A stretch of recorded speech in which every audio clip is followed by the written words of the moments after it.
of your own, how would you respond if your kids heard Donald Trump's version of locker room talk? Thank you, guys. Have a good day. So Tom Brady was happy to support his friend and golf buddy Donald Trump when it was simply a matter of placing "Make America Great Again," that hat in his locker room for everyone to see. But as you can see, Brady wanted nothing to do with the topic when asked about Trump yesterday. Stephen A., is Brady getting a pass for his support of Trump? He absolutely is. And let me say this.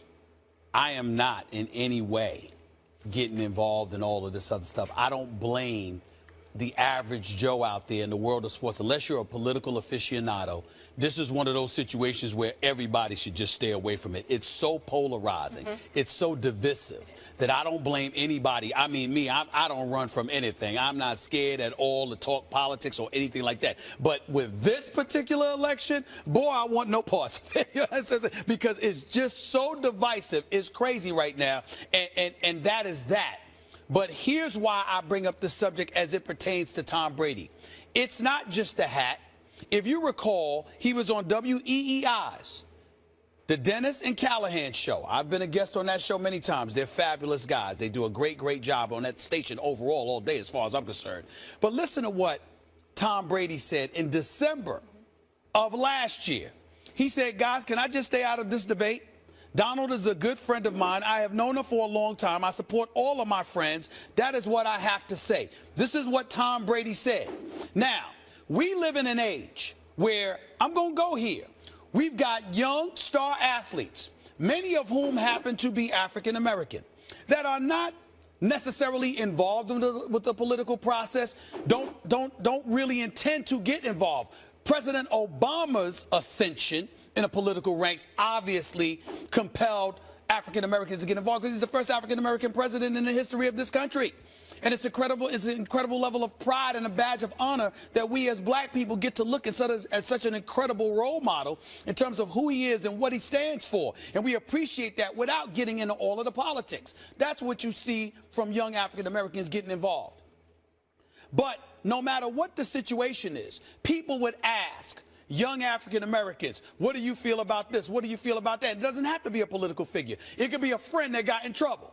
It could be a friend that's on the wrong side of the tracks, a friend that said something that was divisive or incendiary or whatever the case may be. And young men in their 20s who happen to be black, that might not be privy to a lot of things, are thrusted into the spotlight because the cameras are flashing in front of their face with the microphones, and you want to know what they got to say.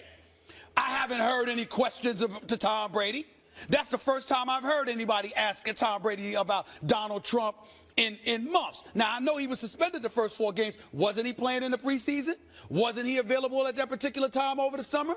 Didn't you have opportunities while this Republican presidential nominee, who in some people's eyes, a lot of folks have no problem with, others have some problems with him, particularly over the last week, while others have always had a problem with him on the liberal side. Nevertheless, because of the positions that he has taken, because he has been front and center, because he is a magnet for the news, headlines, and whatever, how does arguably the greatest quarterback of this generation, who is a 4-time Super Bowl champion, a surefire first ballot future Hall of Famer, all right, and the face of the NFL as far as I'm concerned at this particular juncture, how in the hell have we not heard people berating Tom Brady with questions about Donald Trump? Because I assure you, if there was a candidate, if Hillary was like Donald Trump and LeBron spoke favorably about Hillary Clinton, I promise you we would berate him with questions. So how is it that Tom Brady got a pass? I think there's a double standard that's existing in America. I'm not talking about whatever position you take. I'm not saying you should take one position or the other. I'm attacking the fact that Tom Brady it appears, he has not been bombarded with the inquisition, the questions that undoubtedly would have come in the direction of young African-American athletes. Why hasn't Tom Brady been subjected to the same thing? I'd like to know the answer to that question, Max. 2 words, I think, primarily: Deflategate.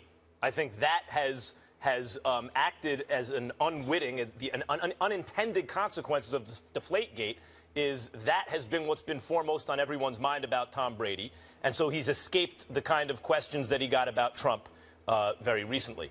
But yes, he's gotten a pass from that. And also, as the campaigns have gone on, more behavior has been seen from both candidates, and people make judgments about that. And if you say outlandish things and things from your past start to come to light, then previous support for a certain candidate will result in questions asked. Now, I'm sympathetic to those who say, look, I have a personal loyalty to someone that in my own worldview supersedes other information I know about them. And that's the way we're wired as human beings, by the way. I think in terms of our interpersonal relationships, we value them more and make more of our judgments about people based on our interactions with them than kind of just the abstract knowledge of other stuff about them. So I am kind of sympathetic to that view.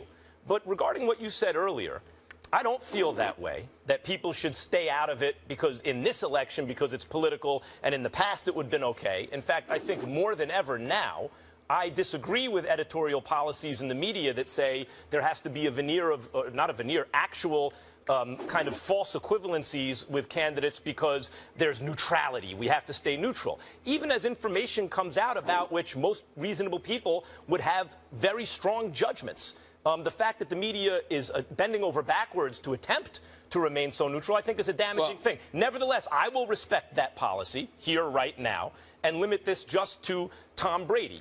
If you lend your considerable celebrity to someone's cause, whether for personal reasons because you know them or political, a feeling that you're like-minded politically, then you should expect questions about that allegiance when behavior comes out from that candidate, when there are reports about that candidate's past and audio existing, that maybe it's a person that you shouldn't be supporting. You should answer those questions. You should answer those questions, but more importantly, to our point about the purposes of this debate, you should be bombarded with the questions. Well, it just started. I'll bet you'll be bombarded now. What I'm saying is he needs to be bombarded because here's the deal. If this were LeBron James or anybody else, if this was one of these marquee black athletes, it don't even have to be a political figure, man. And you know, they folks, it's about guilt by association. That's how they try to come at you. Well, how could, like, for example, that's hypothetically speaking, based on what happened this weekend, you know, and what Donald Trump had to explain during the debates. Let's just do that for a second. If it was a guy, if it was one of these athletes, particularly one of these African-American athletes, they would have went like this. Is that the kind of stuff that y'all talked about when y'all were together? How do you feel about that? Why is that your friend? I mean, how come you haven't condemned him? This is the first time they've had access to Brady. Keep in mind one thing, they had that loophole, remember? So media couldn't talk to him prior to Sunday. The first time they had access, they asked him. Ladies, listen up. Ladies. Him. Lady. Him. What I'm saying is this. Here's what I'm saying. When you talk about that, I'm not saying this weekend per se. This election has been going on for months. Yeah. And there have been quite a few things that at least some folks have had a problem with when it comes to one particular candidate. Haven't had access to Brady. Wait a minute. They just got access to him. You had access to him this summer. There were plenty of times you've had opportunities to ask this man questions. All I'm saying is this. Again, I'm not knocking Tom Brady. I'm not knocking. I'm knocking the media from the perspective of you need to bombard him with questions because if this were a black athlete, it doesn't even have to be a political candidate. It could be a friend. And you would have been all over him. Is that the kind of people you associate with? Is that the kind of stuff y'all talk about? And what I'm saying to you is whether or not, and I do think that race, it's impossible to know how much race plays in, but I always assume, based on the history of our country, that it plays some role. In fact, look at this election and how it breaks down along racial lines, including in NFL locker rooms, by the way, maybe especially in NFL locker rooms. In this particular case, the numbers are shocking, but what I'm telling you is the press hasn't had access to Brady. They have it now. And my prediction is he will be bombarded to the point where the NFL and the Patriots are going to have to do something about it. Correct me if I'm wrong. Was there access to Brady Sunday? No. None whatsoever. No, remember we debated the loophole. Sunday. It was Sunday. I'm saying that was coming into the game. I didn't know if that was the case post-game after they played the Browns. Post-game, 100% okay, so, access. let me ask you this question. There was 100% access after they beat the Browns, right? Correct? Of course. When was the presidential debate? It was Sunday night. Yeah. You played Sunday afternoon.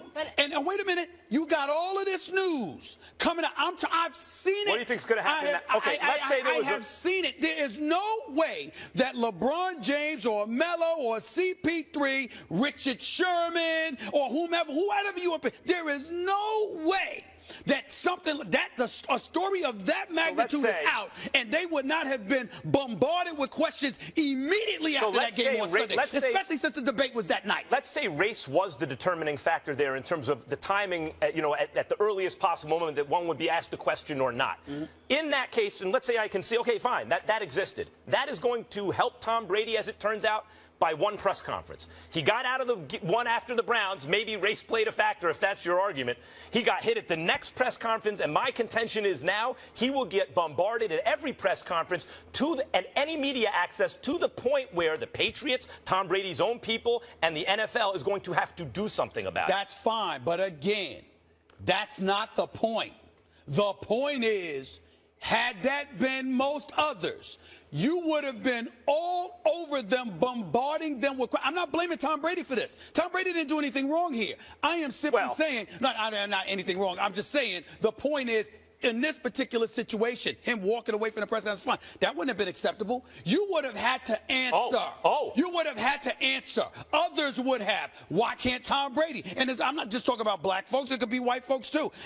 They would not have had to be. Why is Tom Brady getting a pass in terms of being bombarded with the questions? Where's the Inquisition? Where's him having to stand up and answer and illuminate his relationship with Donald Trump? And the criticism of him walking away from those questions. He deserves criticism. Good with it. We will leave it there. Carmelo Anthony ranked as the 15th best player in the NBA, and he isn't happy about it. The guys will react after the break.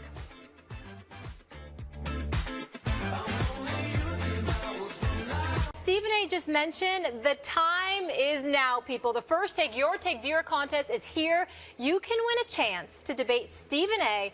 and Max right here on national television. So here's how it's going to work. We'll pick two winners and fly you to ESPN headquarters in Bristol, Connecticut. All you have to do is go to firsttakeyourtake.com. Be sure to read and follow all the rules for your chance to win. Then upload a 1-minute video with your best original sports debate.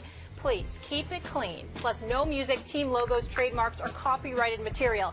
We just want you to be yourself on camera, impress us, shine. Winners will be announced November 23rd by our show staff. So get busy. We could see you guys right here at the debate desk debating these two. I also want to emphasize what they need to do is also, while you're doing this, you're watching. I don't want a debate. I don't want to hear a debate from a month ago or 2 months ago or whatever. Watch the show. And while you're watching the show that day, send in your video, be ready to go. It has to be fresh.